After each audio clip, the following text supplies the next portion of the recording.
Terbaru kasus perampasan nyawa ibu dan anak di Subang, kuasa hukum Yoris Yosef dapat tamparan pedas dari Ahmad Taufan.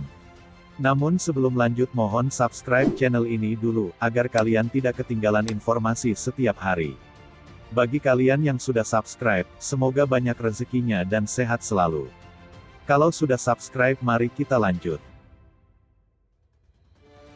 Pembunuh ibu dan anak di Subang di awal tahun 2022 polisi masih terus mengumpulkan alat bukti kuat.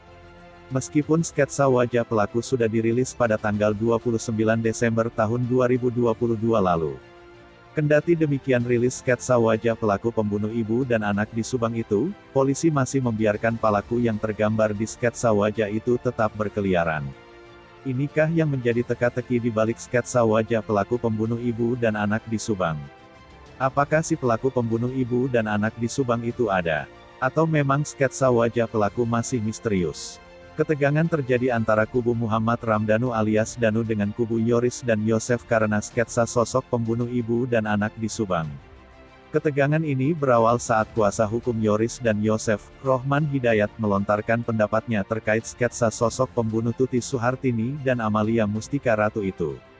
Meski tak menyebut nama secara jelas, Rohman Hidayat seolah mengarahkan pendapatnya kepada Danu. Hal ini tentu saja membuat kubu Danu merasa tersinggung, dan membuat kasus Subang ini semakin tegang. Pendapat kuasa hukum Yosef dan Yoris ini, dianggap mengarah pada Danu.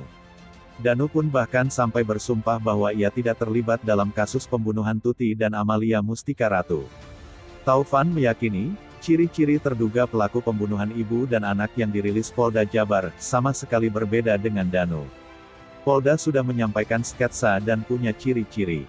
Dari ciri saja itu jelas bukan Danu. Kalau Danu dari awal disinyalir melakukan hal ini sangat mudah Polda untuk menetapkan Danu sebagai tersangka, kata Taufan. Ia pun menilai pendapat yang diarahkan pada Danu, tidak menggambarkan Rohman Hidayat sebagai pengacara yang baik.